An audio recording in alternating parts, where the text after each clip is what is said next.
ಎಲ್ಲರಿಗೂ ನಮಸ್ಕಾರ. ಶ್ರೀ ಗುರುಭ್ಯೋ ನಮಃ, ಶ್ರೀ ಮಾತ್ರೆ ನಮಃ. ಇಂದಿನ ಒಂದು ಸಂಚಿಕೆಯಲ್ಲಿ ನಾವು ಸಮಂತ್ರ ಅನ್ನುವಂಥ ಮಂತ್ರಿ ದಶರಥ ಮಹಾರಾಜರಿಗೆ ನೀನು ಋಷ್ಯಶೃಂಗರನ್ನು ಹೋಗಿ ಕರೆದುಕೊಂಡು ಬಂದು ಅವರಿಂದ ಪುತ್ರಕಾಮೇಷ್ಟಿ ಯಾಗವನ್ನು ಮಾಡಿದ್ರೆ ನಿನಗೆ ಲೋಕವಿಖ್ಯಾತವಾಗಿರುವಂಥ 4 ಜನ ಮಕ್ಕಳು ಹುಟ್ಟುತ್ತಾರೆ, ಗಂಡು ಮಕ್ಕಳು ಹುಟ್ಟುತ್ತಾರೆ ಅಂತ ತಿಳಿಸ್ತಾರೆ.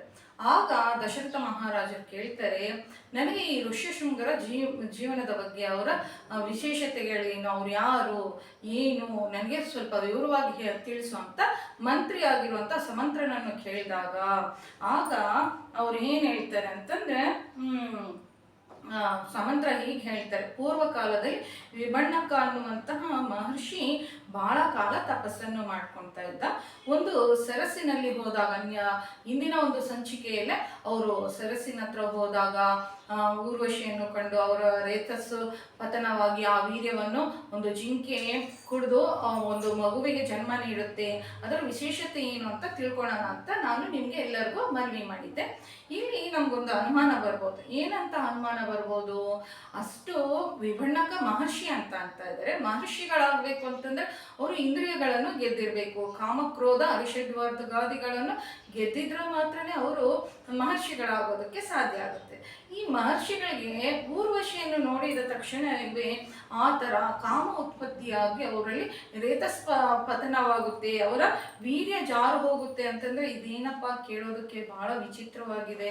ಈ ಥರ ಇರುವಂಥವರೆಲ್ಲ ಋಷಿಮುನಿಗಳಾಗ್ತಾರ ಅಂತ ನಮಗೊಂದು ಚಿಕ್ಕ ಅನುಮಾನ ಬರುತ್ತೆ. ಆದರೆ ಇಲ್ಲಿ ಒಂದು ಜಗತ್ತಿನ ಪ್ರಣಾಳಿಕೆ ಜಗನ್ಮಾತೆ ಮಾಡ್ತಾ ಇರ್ತಾಳೆ. ಈ ವಿಭಣ್ಣಕ ಮಹರ್ಷಿಗಳ ವೀರ್ಯ ಸ್ಖಲನ ಆಗಿರೋದಕ್ಕೆ ಕಾರಣ ಏನು ಅಂತಂದ್ರೆ ಒಬ್ಬ ಮಹನೀಯರು ಭೂಮಿ ಮೇಲೆ ಹುಟ್ಟಿ ಬರೋದಕ್ಕೋಸ್ಕರನೇ ಅವ್ರಿಗೆ ಇಂಥ ಮಹನೀಯರಿಗೆ ಕಾಮ ಯಾಕೆ ಹುಟ್ಟುತ್ತೆ ಅಂತಂದ್ರೆ ಅವ್ರ ಕಾಮ ಹುಟ್ಟೋದು ಇಂಥ ಮಹನೀಯರ ಜನ್ಮಕ್ಕೆ ಕಾರಣವಾಗಿರುತ್ತೆ. ಅವ್ರ ಕಾಮ ಅನ್ನುವಂಥದ್ದು ಕಣ್ಣು ಮುಚ್ಚಿ ಕಣ್ಣು ತೆಗೆಯೋದ್ರಲ್ಲಿ ಅಂತಂದ್ರೆ ಒಂದು ಮಿಂಚು ಎಷ್ಟೊತ್ತು ಬಂದು ಹೋಗುತ್ತೋ ಅವರಲ್ಲಿ ಅವರ ಮನಸ್ಸಿನಲ್ಲಿ ಕಾಮದ ಒಂದು ಭಾವನೆ ಅಷ್ಟು ಅಲ್ಪ ಕಾಲವಾಗಿ ಬಂದು ಹೋಗುತ್ತದೆ. ಬಂದು ಹೋದಾಗ ಇಂತಹ ಮಹರ್ಷಿಗೆ ತೇಜಸ್ಸಿನಿಂದ ಹುಟ್ಟಿರುವಂಥ ಋಷ್ಯಶೃಂಗ ಮಹರ್ಷಿಗಳು ಬಂದು ರಾಮನು ವಿಷ್ಣುಮೂರ್ತಿ ರಾಮನಾಗಿ ಅವತರಿಸಿ ಬರಬೇಕಾದ್ರೆ ಅವ್ರಿಗೆ ಯಾವುದೋ ಪುತ್ರಕಾಮೇಷ್ಟಿ ಯಾಗ ಮಾಡಿಸೋಷ್ಟು ಶಕ್ತಿ ಸಾಮರ್ಥ್ಯ ಇರುವಂತಹ ಮಹರ್ಷಿಗಳು ಭೂಮಿ ಮೇಲೆ ಅವತರಿಸೋದಕ್ಕೋಸ್ಕರ ಈ ಎಲ್ಲ ವಿಚಿತ್ರಗಳು ನಡೀತಾ ಇರುತ್ತೆ. ಇನ್ನೊಂದು ಇದೇನಪ್ಪ, ಅವರ ವೀರ್ಯ ಸ್ಖಲನ ಆಗಿ ಒಂದು ಹೆಣ್ಣಿನ ಗರ್ಭಕ್ಕೆ ಸೇರಿದಲೆ ಒಂದು ಜಂತುವಾಗಿರುವಂಥ ಜಿಂಕೆ ಗರ್ಭಕ್ಕೆ ಸೇರಿ ಅದರಲ್ಲಿ ಮಗು ಜನ್ಮಿಸೋದು ಹೇಗೆ ಅಂತ ನಮಗೊಂದು ಅನುಮಾನ ಬರುತ್ತೆ. ಇದೆಲ್ಲ ನಡೆಯೋದಕ್ಕೆ ಆಗುತ್ತಾ? ಏನಿವರು ಮಕ್ಕಳಿಗೆ ಹೇಳ್ದಂಗೆ ಹೇಳ್ತಾ ಇದ್ದಾರೆ. ಸನಾತನ ಧರ್ಮದಲ್ಲಿ ಬರೀ ಇದೇ ತರ ಹೇಳ್ತಾರಪ್ಪ.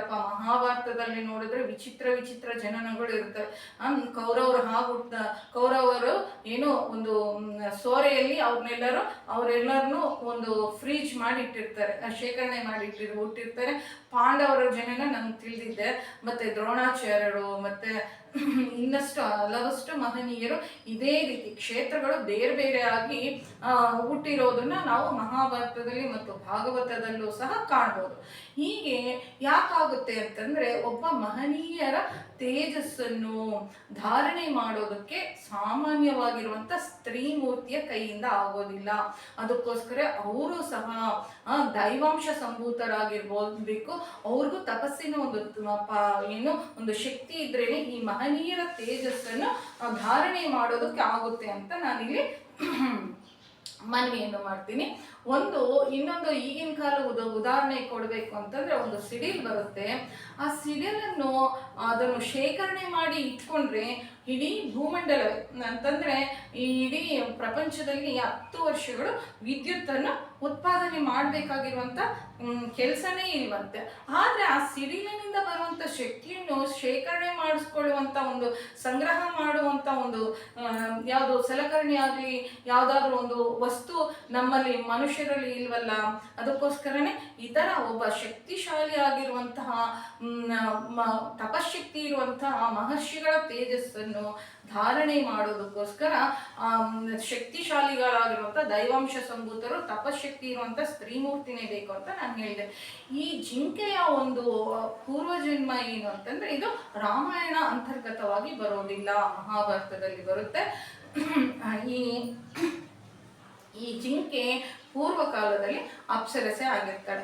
ಆಗ ಅಪ್ಸರಸೆ ಆದಾಗ ಇಂದ್ರನ ಒಂದು ಸಭೆಯಲ್ಲಿ ನಾಟ್ಯ ಮಾಡಬೇಕಾದ್ರೆ ಒಂದು ತಿವಾಚಿಯಲ್ಲಿ ಅಂತಂದ್ರೆ ಕಿಟಕಿಯಲ್ಲಿ ಜಿಂಕೆಗಳ ಗುಂಪು ಹೋಗ್ತಾ ಇರುತ್ತೆ. ಆ ಜಿಂಕೆಗಳ ಗುಂಪನ್ನು ನೋಡಿ ಆಕರ್ಷಣೆಗೆ ಒಳಗಾಗಿರುವಂತ ಮನಸ್ಸಿನಿಂದ ಆಕೆ ನಾಟ್ಯಶಾಸ್ತ್ರಕ್ಕೆ ವಿರುದ್ಧವಾಗಿರುವಂತೆ ನಾಟ್ಯವನ್ನು ಮಾಡ್ತಾಳೆ, ಪರಧ್ಯಾನದಿಂದ ಮಾಡ್ತಾಳೆ. ಇದನ್ನು ಗಮನಿಸಿದ ಇಂದ್ರ, ನೀನು ಯಾವ ಜಿಂಕೆಗಳನ್ನಾಗಿ ನೋಡಿ ನಾಟ್ಯಶಾಸ್ತ್ರಕ್ಕೆ ಅವಮಾನ ಮಾಡಿದೆಯೋ ಅಂತಹ ಜಿಂಕೆಯಾಗಿ ನೀನು ಭೂಮಂಡಲದಲ್ಲಿ ಹುಟ್ಟು ಅಂತ ಶಾಪವನ್ನು ನೀಡ್ತಾರೆ. ಆಗ ಆ ಅಪ್ಸರಸೆ ಮತ್ತೆ ನನಗೆ ಶಾಪದ ವಿಮೋಚನೆ ಯಾವಾಗ ಆಗುತ್ತೆ ಅಂತಂದ್ರೆ, ಹೀಗೆ ವಿಭನ್ನಕ ಮಹರ್ಷಿಗಳ ವೀರ್ಯವನ್ನು ನೀನು ಸ್ವೀಕರಿಸಿ ಒಬ್ಬ ಮಗುವಿಗೆ ಜನ್ಮವನ್ನು ನೀಡಿದ ನಂತರ ನೀನು ಪುನಃ ಸ್ವರ್ಗ ಪ್ರವೇಶ ಆಗುತ್ತೆ ಅಂತ ಹೇಳ್ತಾರೆ.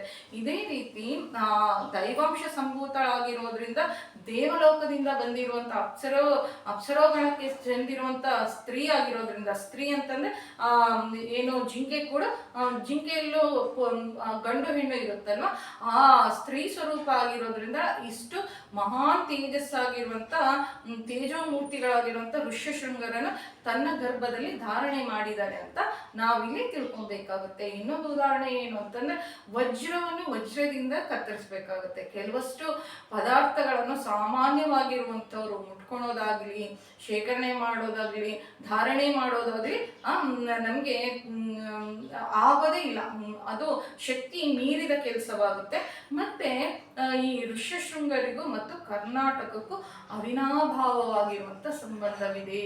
ಅದೇನಪ್ಪ, ಋಷ್ಯಶೃಂಗರಿಗೂ ಕರ್ನಾಟಕಕ್ಕೂ ಅವಿನಾಭಾವವಾಗಿರುವಂಥ ಸಂಬಂಧ ಏನು ಇದೆ ಅಂತಂದ್ರೆ, ಋಷ್ಯಶೃಂಗರ ತಪೋಭೂಮಿ ನಮ್ಮ ಶೃಂಗೇರಿ, ಕರ್ನಾಟಕದಲ್ಲಿರುವಂಥ ಶೃಂಗೇರಿ ಋಷ್ಯಶೃಂಗರ ಒಂದು ತಪೋಭೂಮಿಯಾಗಿದೆ. ಇಲ್ಲಿ ಆದಿಶಂಕರಾಚಾರ್ಯರು ಸ್ಥಾಪಿಸಿರುವಂಥ 4 ಪೀಠಗಳಲ್ಲಿ ಒಂದಾಗಿರುವಂಥ ಶೃಂಗಗಿರಿ ಪೀಠ ಇದೆ. ಅವರು ಸ್ಥಾಪಿಸಿರುವಂಥದ್ದು ದಕ್ಷಿಣದಲ್ಲಿ ಕಾಂಚಿ ಪೀಠ, ಶೃಂಗೇರಿ ಪೀಠ, ಉತ್ತರದಲ್ಲಿ ಗೋವರ್ಧನ ಪೀಠ ಹಾಗೂ ಕಾಳಿಕಾ ಪೀಠ. 4 ಕಡೆಯಲ್ಲೂ ರಕ್ಷಣೆಯಾಗಿ ಆದಿಶಂಕರಾಚಾರ್ಯರು ಪೀಠಗಳನ್ನು ಸ್ಥಾಪಿಸಿರೋದು ನಾವು ನೋಡ್ತೀವಿ. ಈ ಶೃಂಗೇರಿಯಲ್ಲಿ ವಿಶೇಷತೆ ಏನಪ್ಪಾ ಅಂತಂದ್ರೆ, ಸಾಕ್ಷಾತ್ ಪರಮಶಿವನೇ ಆದಿಶಂಕರಾಚಾರ್ಯರ ಕೈಗೆ 5 ಲಿಂಗಗಳನ್ನು ನೀಡ್ತಾರೆ. ಆ 5 ಲಿಂಗಗಳಲ್ಲಿ ಒಂದು ಲಿಂಗವಾಗಿರುವಂತಹ ಚಂದ್ರಮೌಳೀಶ್ವರ ಲಿಂಗ ನಾವು ಶೃಂಗೇರಿ ಪೀಠದಲ್ಲಿ ನೋಡ್ತೀವಿ. ಪ್ರತಿದಿನ ಚಂದ್ರಮೌಳೀಶ್ವರ ಆರಾಧನವನ್ನು ಸಹ ನಾವು ಕಾಣಬಹುದು.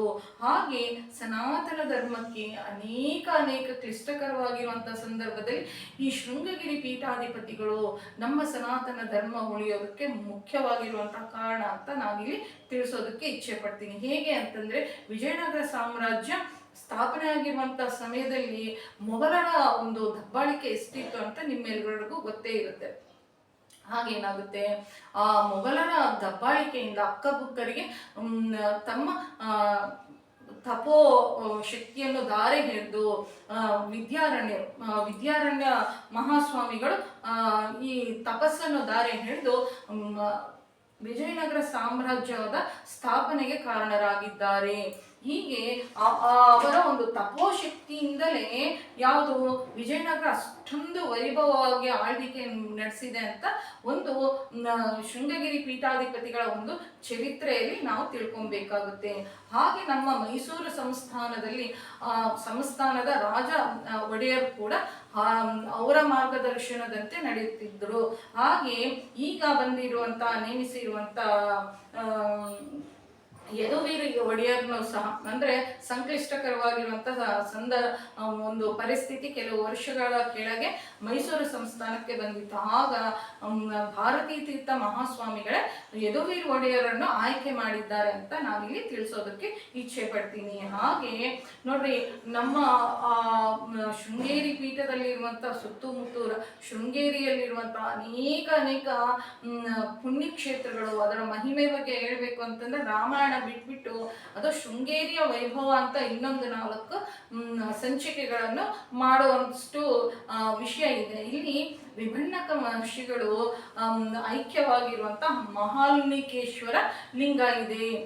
ಅದು ಇವಾಗಲೂ ಶೃಂಗಗಿರಿ ಪೀಠಾಧಿಪತಿಗಳು ಪ್ರತಿನಿತ್ಯ ಅರ್ಚಿಸುವಂತ ಲಿಂಗವಾಗಿದೆ. ಹಾಗೆ ಕಿಗ್ಗ ಅನ್ನುವಂಥ ಒಂದು ಕ್ಷೇತ್ರ ಇದೆ. ಈ ಕಿಗ್ಗ ಅನ್ನುವಂಥ ಕ್ಷೇತ್ರ ಶೃಂಗೇರಿಯಿಂದ 8 ಕಿಲೋಮೀಟರ್ ದೂರ ಇದೆ. ಇಲ್ಲಿ ಋಷ್ಯಶೃಂಗರು ಹಾಗೂ ಶಾಂತಾದೇವಿ ಋಷ್ಯಶೃಂಗೇಶ್ವರನಲ್ಲಿ ಐಕ್ಯವಾಗಿರುವಂತ ಕ್ಷೇತ್ರ. ಇಲ್ಲಿ ಲಿಂಗಕ್ಕೆ ಒಂದು ಕೊಂಬಿದೆ.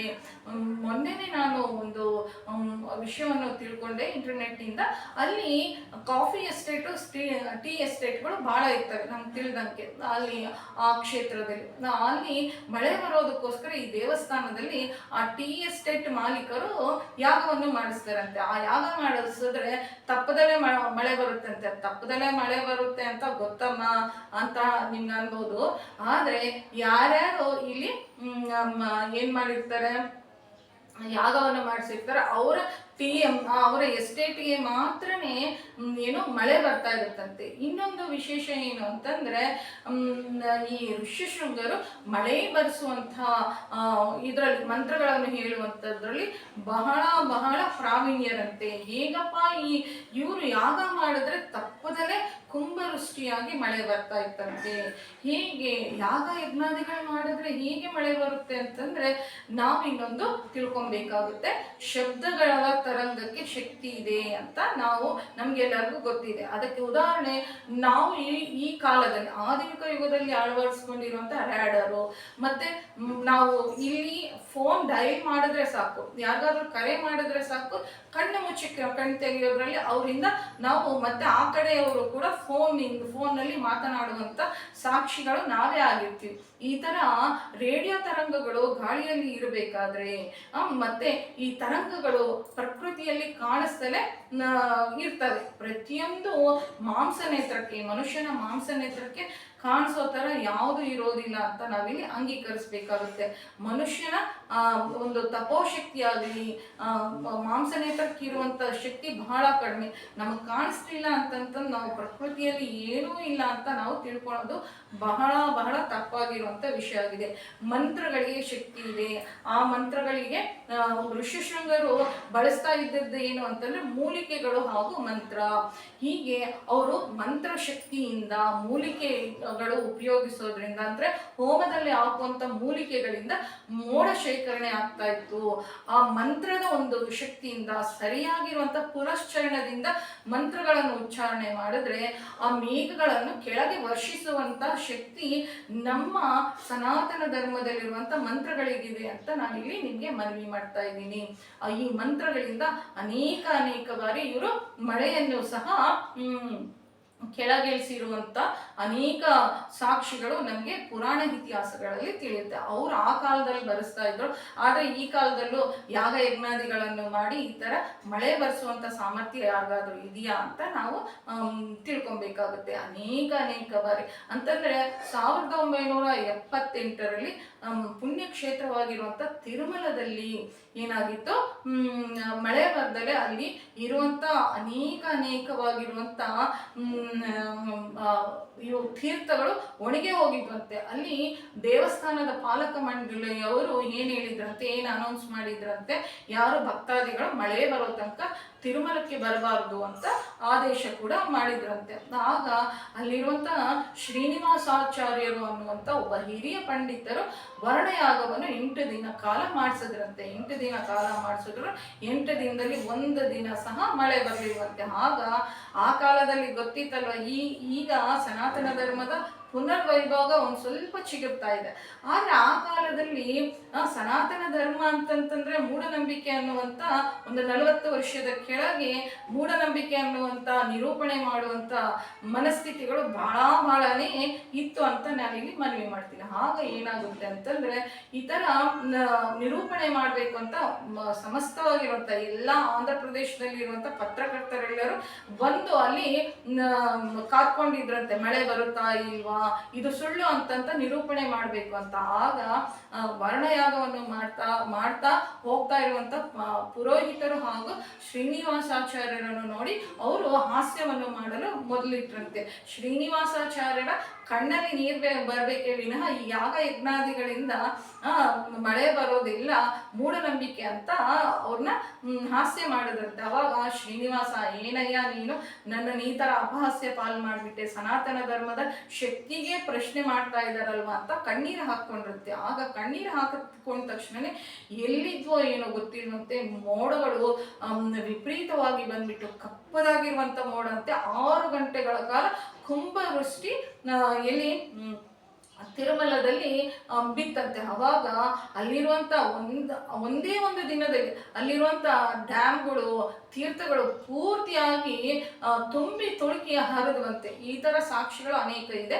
ಸಹಸ್ರ ಘಟಾಭಿಷೇಕ ಅಂತಂದ್ರೆ ಶಿವನಿಗೆ ಸಹಸ್ರ ಘಟಾಭಿಷೇಕ ಮಾಡಿದ್ರೆ ಅಂದ್ರೆ ಒಂದು ಶಿವಲಿಂಗಕ್ಕೆ ಗೋಡೆಗಳನ್ನು ಕಟ್ಬಿಟ್ಟು ಮೇಲಿನಿಂದ 1000 ಕುಂಭಗಳ ಅಂದ್ರೆ 1000 ಕೊಳಗಳ ಅಭಿಷೇಕವನ್ನು ಮಾಡಿದ ತಕ್ಷಣನೇ ಮಳೆ ಬರೋದು ನಿರೂಪಣೆ ಆಗಿದೆ, ಹಲವಾರು ಕಡೆ ನಿರೂಪಣೆ ಆಗಿದೆ. ಆದ್ರೆ ನಮ್ಮ ಮೀಡಿಯಾ ಮಿತ್ರರು ಇಂಥವನ್ನೆಲ್ಲ ಯಾವತ್ತು ನಮ್ಮ ಸನಾತನ ಧರ್ಮಕ್ಕೆ ಮಹತ್ವವನ್ನು ನೀಡುವಂತ ಸಾಕ್ಷಿಗಳನ್ನು ಯಾವತ್ತು ಪ್ರಚಾರ ಮಾಡೋದಿಲ್ಲ.